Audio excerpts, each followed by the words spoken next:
Welcome to Bible Answers. I'm Walter Veith.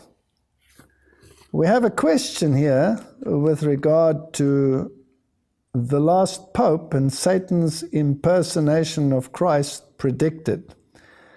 And the question deals with the papacy and the predictions of Malachi that this present Pope should be the last Pope, whether that is so or whether that is not so. And then, of course, there are the issues of Revelation chapter 7, 5 have fallen, one is, the other has not yet come. Does this refer to a literal sequence of popes since the reinstatement of the Vatican State? And according to this theology, the present Pope would also be the last Pope. So let me start with Revelation chapter 17, or with Revelation in general. When you study the books, the chapters of Revelation, you will see that there is a historic, continuous process of prophetic unfolding. And this is a theme that we find throughout the Bible. If we take Daniel's prophecies in Daniel chapter 8 and chapter 9, there is also an unfolding of the prophecies in a historic, continuous manner. There's a tendency today to take part of those prophecies out of their historic, continuous context, and then to hurl them into the future and give them a literal interpretation at the time of the end, in an eschatological sense. Now, there's a problem with that, because you are breaking the method which is consistently used throughout the Bible, and for no apparent reason, you take a portion of a prophecy and you hurl it into another time frame.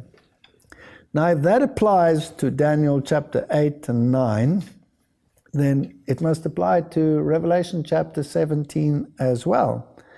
So when the Bible talks about these kingdoms that follow one upon the other, and then suddenly we want to take a portion of the prophecy and make it literal and apply it only to the end times and make it literal popes, then we're actually also breaking that rule and bringing in an element of futurism.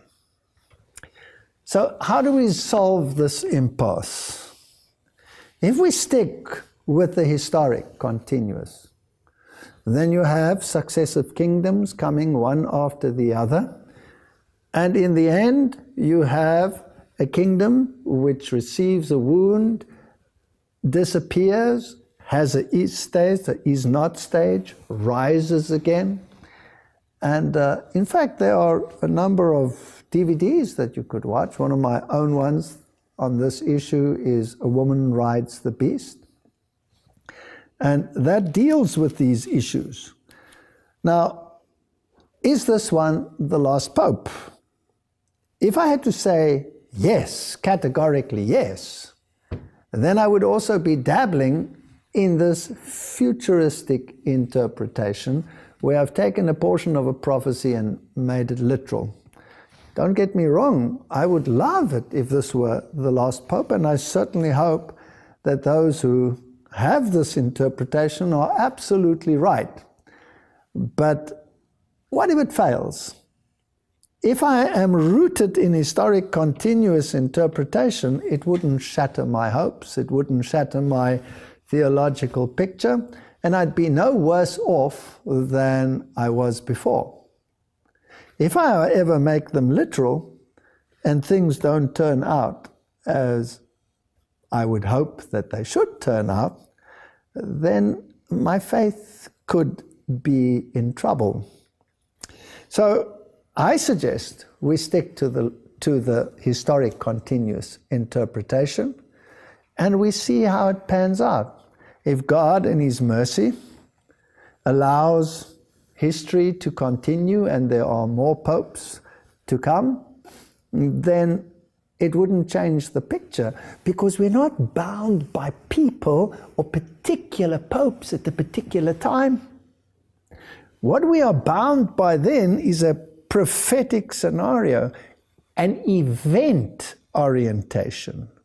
What must take place according to the Bible before the end will come? Obviously, there must be an implementation of the mark of the beast. That is a clear signal in the Bible. The beast and his mark.